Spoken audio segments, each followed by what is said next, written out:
No ar, programa O Poder da Palavra. O Poder da Palavra. Com a apresentação de Rodolfo Godoy.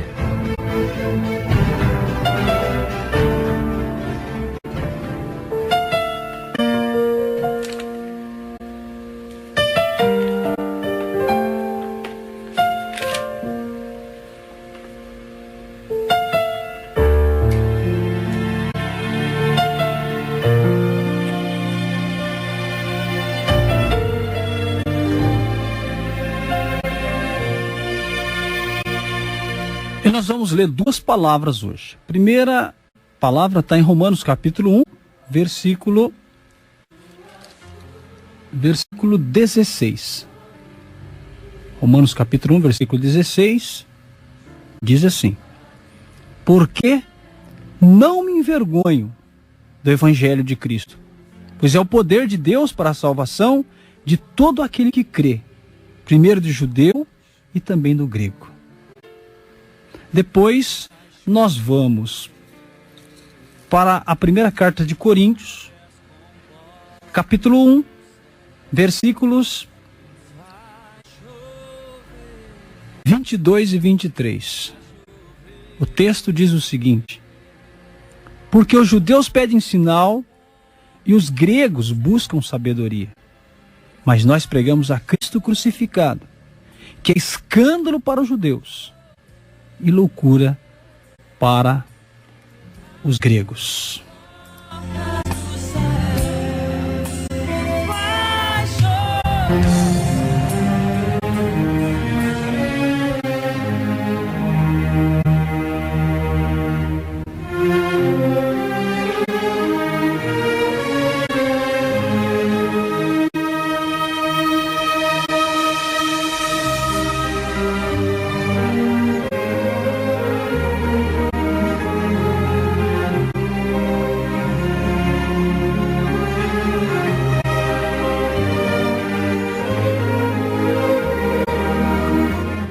Nós começamos a mensagem de hoje com essas duas passagens. Romanos, capítulo 1, versículo 16. 1 Coríntios, capítulo 1, versos 22 e 23. E se falando da primeira carta, a carta de Paulo aos Romanos, esta que eu penso que foi a carta, uma das suas maiores cartas, das suas maiores obras. Porque Paulo, meu querido, foi um grande, talvez o maior teólogo. Com certeza, o maior plantador de igrejas foi Paulo. Foi o maior dos apóstolos, o maior pastor, o maior missionário que a Escritura nos mostra, o maior escritor. Ele tem na sua carta de Romano o seu ápice. Tem a sua maior obra publicada. Eu posso dizer que é a espinha dorsal da teologia, que trata da justificação pela fé.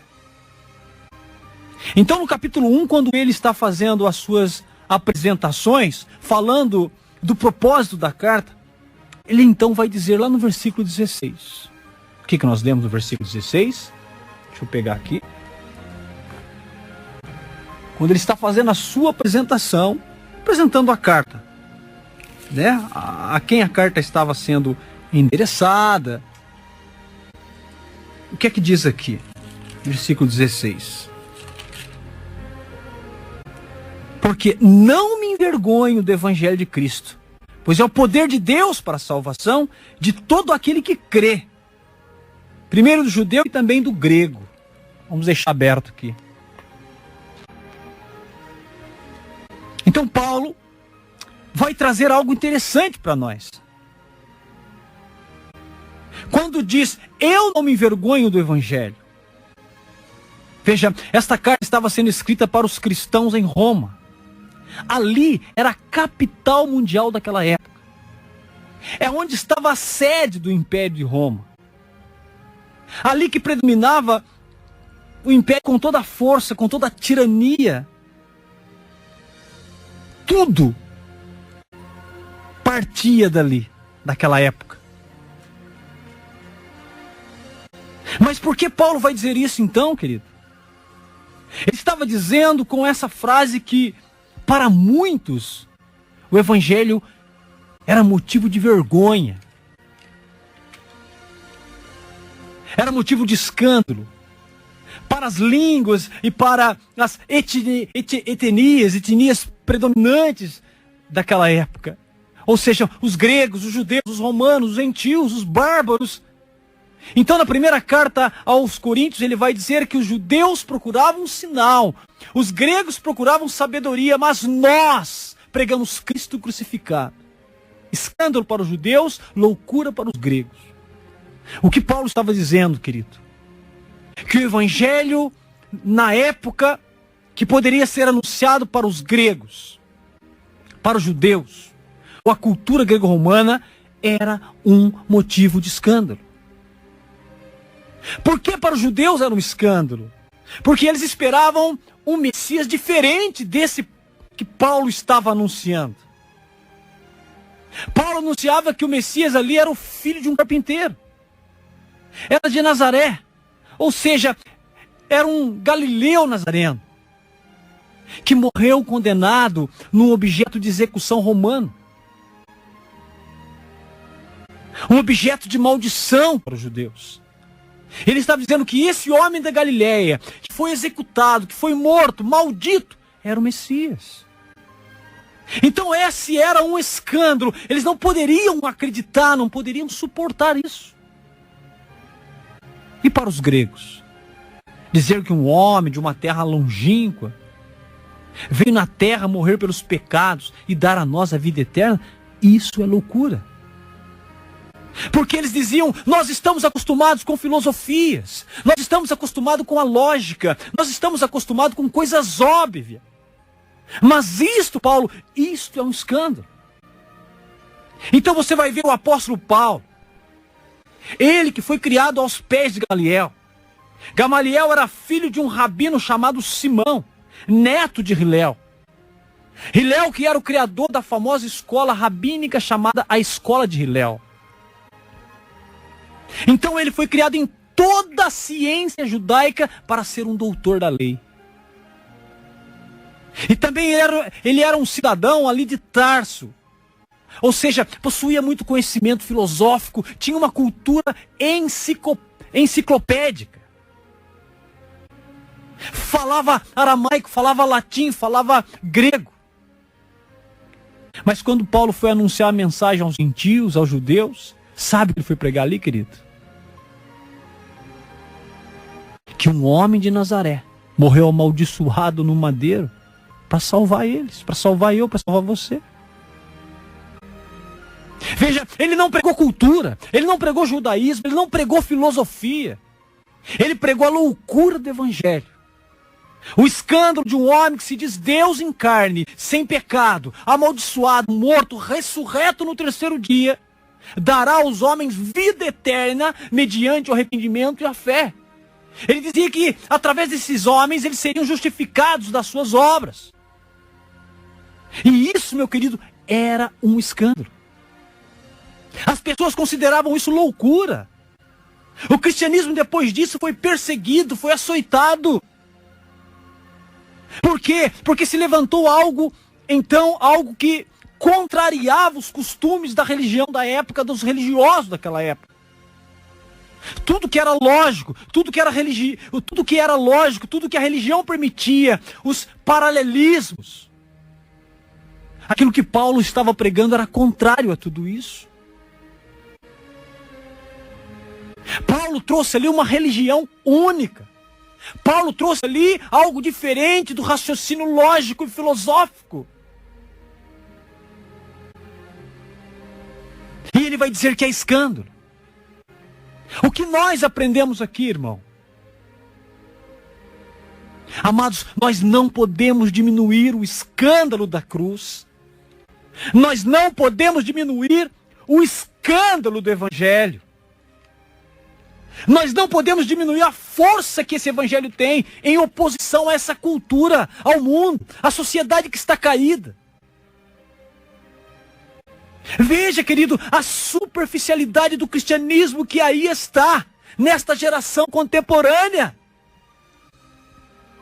Estão tirando a força do Evangelho, estão tirando a graça do Evangelho, estão tirando o vício do Evangelho. Aprenda uma coisa, irmão, o Evangelho nunca vai andar com a cultura. O Evangelho nunca vai andar de mãos dadas com a filosofia. O Evangelho é contra a cultura do mundo. Mas o que está acontecendo? O Evangelho está sendo aceito, o Evangelho está andando com a política, com a filosofia, com o mundanismo. Fazendo alianças dentro das igrejas, às escondidas dos púlpitos, fazendo aliança nos gabinetes de pastores e presidentes de igreja. O Evangelho está perdendo o sentido ameaçador que ele tem. Mas como, Rodolfo, o Evangelho pode ameaçar? O Evangelho ameaça. O Evangelho ameaça mentes caídas e corruptas. Ele ameaça esse sistema corrompido que está aí. Ele ameaça todo pecado. E é isso que está sendo o problema, meu querido. Estamos pregando um Evangelho sem cruz. Estamos pregando um Evangelho que é aceitável. Queridos, o homem jamais vai aceitar o Evangelho, porque todos pecaram e destituídos da glória de Deus estão. Romanos vai dizer que são inimigos de Deus. Efésios vão dizer que são filhos da ira. E todas as vezes que são confrontados com a lei, com a justiça de Deus, eles invariavelmente se farão inimigos, não vão aceitar. Agora, o que a igreja está fazendo? Abrindo exceções, abrindo concessões. Estamos vendo aí um evangelho humanista, um evangelho que não tem sacrifício, que não tem renúncia, que não tem porta estreita. Estamos vendo aí um evangelho social. E Paulo está dizendo, toda vez que nós diminuímos o escândalo do evangelho, nós não temos mais o evangelho. Eu já disse, se você der uma olhada, procurar pesquisar sobre a história da igreja, quando Jesus é morto, crucificado e ressuscita, o Espírito Santo desce ali então em Pentecostes, então começa a igreja. A igreja ali é inaugurada, é formada e começa a se multiplicar e começa a se propagar essa ideia cristocêntrica, salvífica. E o que acontece com isso? A oposição de mentes caídas a não aceitar esse evangelho. E começam os cristãos a serem perseguidos e mortos como hereges, como ateus. Eram encarcerados como loucos, fanáticos, eram considerados ameaça a essa sociedade, irmão. Ameaça aos Césares da época. Ameaça às outras crenças politeístas que existiam. Meu querido, sempre foi um escândalo. Talvez você já tenha ouvido falar, já deu uma lida sobre as coisas de Lutero. Mas veja o que ele enfrentou. Ele só não foi morto pela misericórdia de Deus. E por quê? Porque ele estava ensinando a justificação pela fé. Estava ensinando que se você comunica com Deus através de um só agente, de um só mediador, Cristo Jesus. Você vai estudar os pais da igreja, a história, a teologia, e você vai encontrar isso. O escândalo da cruz. Mas e hoje, irmão? E hoje, meu querido? E hoje, você que é líder? E hoje? Não há nenhum preço. Não há nenhum sacrifício para ser cristão. Não há renúncia. Não há cruz, não há porta estreita, não há perseguição.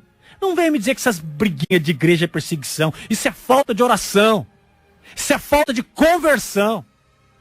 Alguma coisa está errada. Ah, Rodolfo, mas é que os tempos mudaram. Estamos em outros tempos. É essa linguagem que está arrebentando a igreja.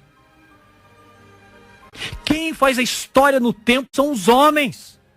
E os homens invariavelmente corromperam a cultura.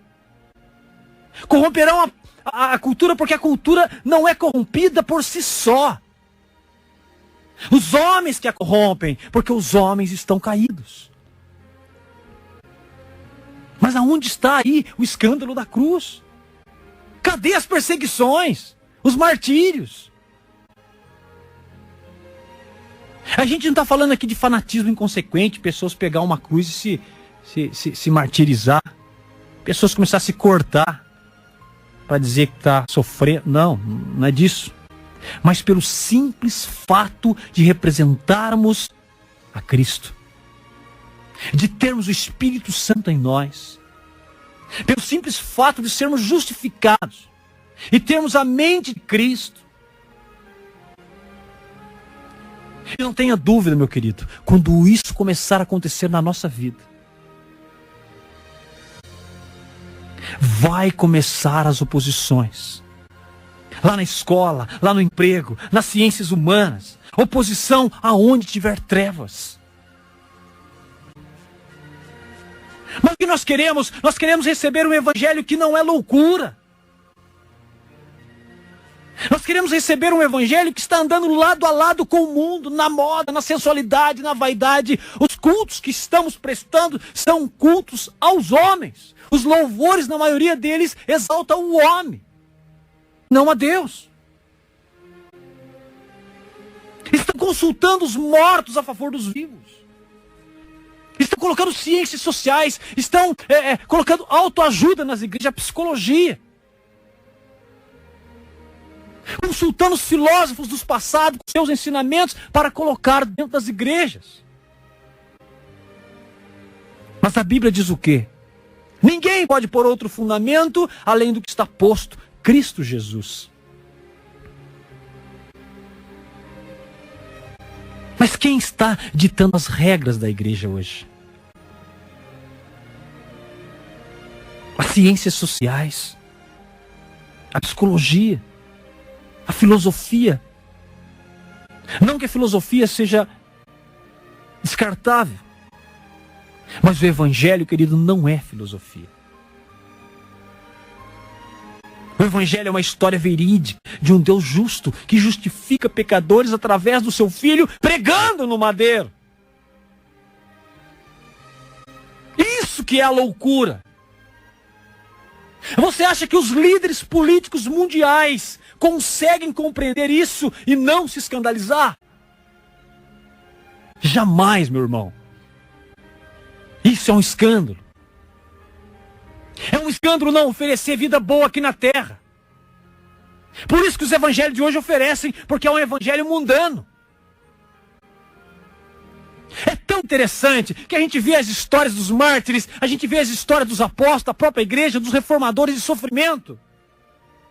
E hoje a gente se alegra com um evangelho amigável, fácil, de prosperidade para cima e para baixo.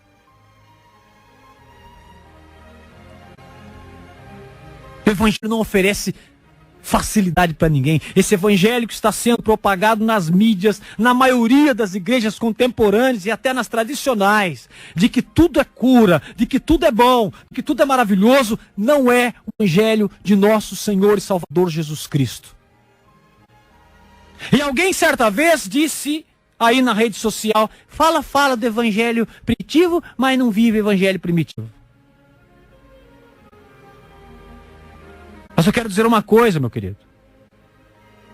Quero dizer uma coisa. São mentes caídas que dizem isso. O evangelho tem raiz. Tertuliano, no passado, foi dizer que o sangue dos mártires era o alicerce da igreja. Não dá para ser igreja cristã e ignorar essa realidade. E não dá para ser igreja cristã hoje em dia se não rompermos com esse mundanismo dentro da igreja. Não dá, não tem condições. É um escândalo ter que carregar cruz, ter que renunciar. É um escândalo, o que todo mundo faz, você não pode fazer. É um escândalo. Mas aonde está o escândalo na nossa vida? Lá na nossa repartição no trabalho. Quando você, porventura, abrir a boca para dizer a alguém, isso que você está falando é uma blasfêmia contra Deus. Isso que você está fazendo é uma heresia. Isso que você está praticando é uma idolatria. É antibíblico, é antideus. Por que não falamos mais isso? Porque é mais fácil. Alguns dizem assim, não, meu irmão, vai causar confusão. Meu irmão, vai causar contenda, é melhor deixar. O próprio Deus vai transformar. Então não precisava levantar profeta? Levantar profeta para animar o povo. Levantar profeta para profetizar falsos avivamentos. O avivamento que a Bíblia diz, ele não é esse pula-pula. O avivamento que a Bíblia diz, ele não é essa artificialidade. O avivamento que a Bíblia diz é voltarmos para a palavra do Senhor e colocarmos ela na nossa vida e arrancarmos de nós o pecado. Este é o avivamento bíblico. O que nós estamos vendo por aí não tem nada de avivamento bíblico. É só barulho e festa.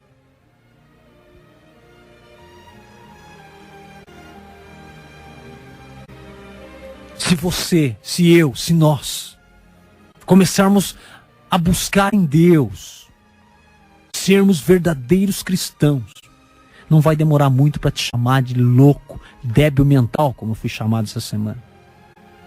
Infeliz, como eu fui chamado essa semana. Fanático.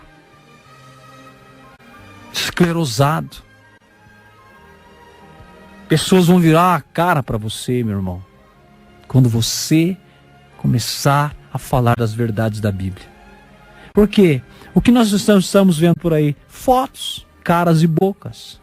Alegria, festa, teatro, shows, bênção, paz, poder, prosperidade. O Senhor vai te abençoar. A sua bênção está chegando. E aquelas igrejas, meus irmãos, que faz aquela fila do testemunho? Aquela fila do testemunho, beleza que é, né? O que Deus fez na tua vida? Deus curou minha dor de cabeça, aleluia, glória a Deus.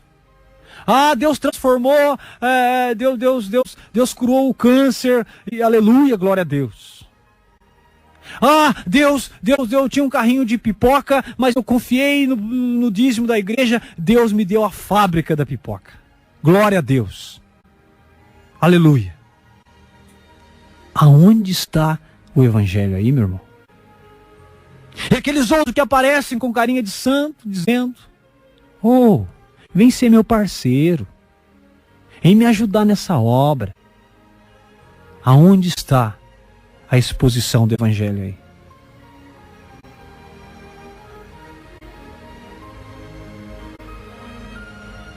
Vá viver o evangelho para você sentir a dificuldade que é. As pessoas querem que você viva o evangelho amigo. Aquele evangelho que ignora as verdades da Bíblia só para você não ter problema nessa vida. Mas os seguidores primeiros de Jesus tiveram muitos problemas. Foram decepados, foram mortos, foram perseguidos, foram presos, encarcerados. E nós queremos o quê? O evangelho de show, o evangelho de moda, o evangelho amigável, o evangelho aceitável. Mas o evangelho de Cristo não é aceitável, meu irmão. Ele cobra caro. Você vai ouvir por aí muitas promessas de avivamento.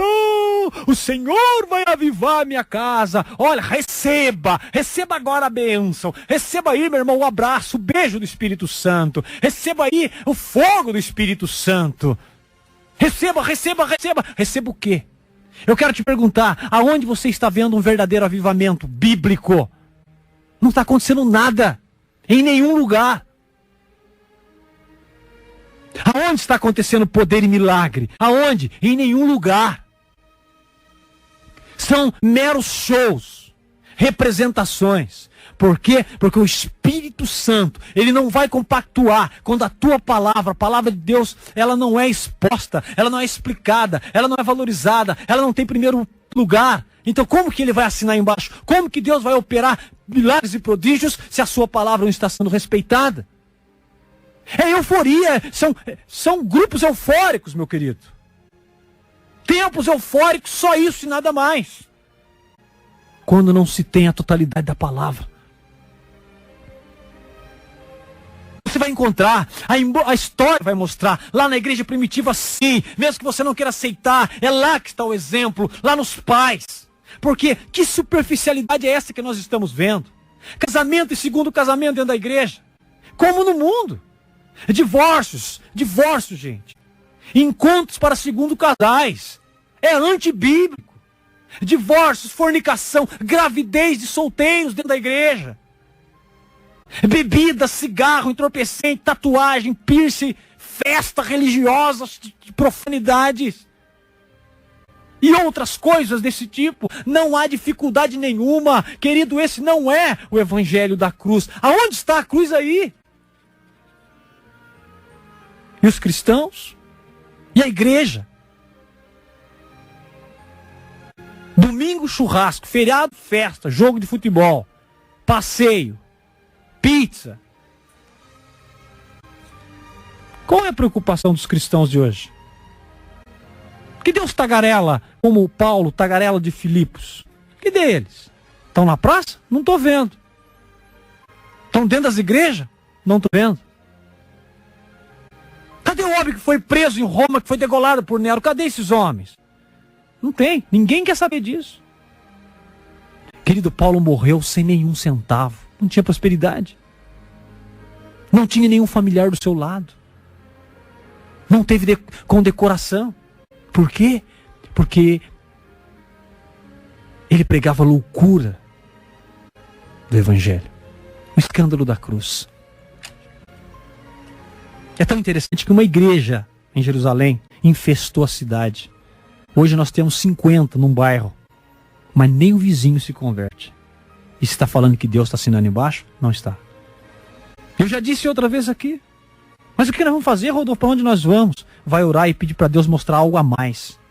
Algo a mais que possa, se a gente puder encontrar algo a mais. Porque até então nós estamos vendo placas e placas e placas, igreja tradicional, isso, aquilo, aquilo outro. Mas você entra ali dentro, são os mesmos rituais litúrgicos e dogmáticos. Eu entendo que divisões. Olha, eu não tenho dúvida nenhuma de dizer, Deus não está pondo a mão nessas coisas. Deus não está pondo a bênção dele nisso. Se a gente não se quebrantar, de fato, o Senhor Jesus vai voltar e seremos as virgens imprudentes. Não vamos dar conta. Não vamos nem perceber. Não tá fácil, meu irmão. Meu querido, não tá essa barulhada que a gente tá vendo por aí. Não tá, esse avivamento que está por aí não tem nada a ver com o evangelho de Jesus Cristo.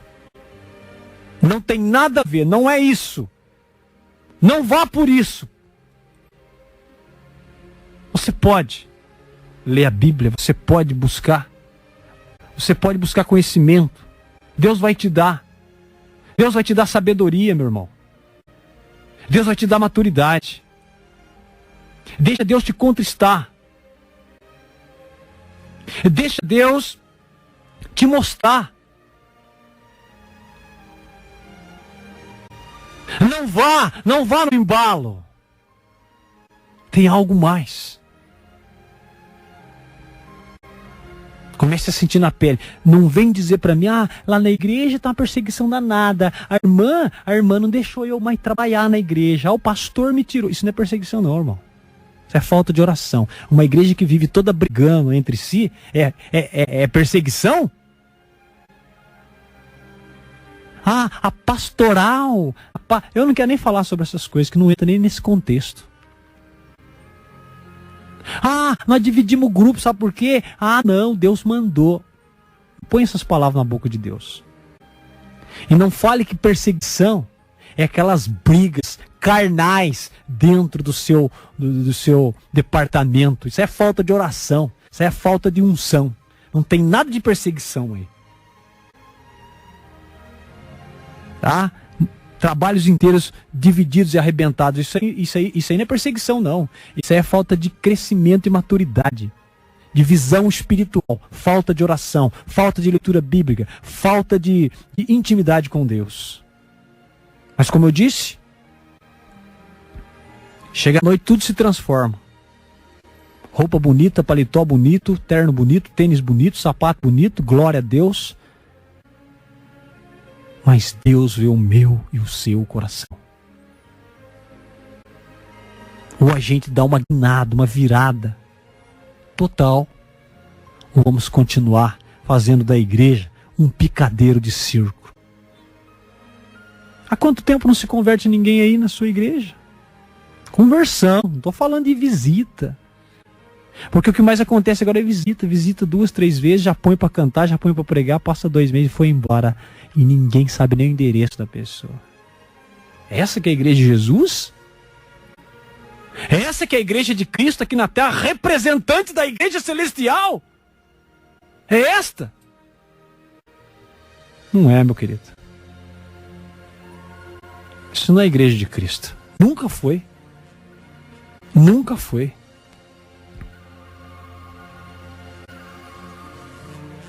Deus levantou homens para reformar a igreja. E tem levantado novamente, porque precisa ser reformado novamente. Olha ao seu redor. Vai entender que nós estamos orando pouco. Estamos nos consagrando pouco. Estamos em cima de picadeiro de circo. Deus não está nesse negócio. Pensa nisso, querido. Antes que seja tarde demais. Deus te abençoe. Em nome de Jesus.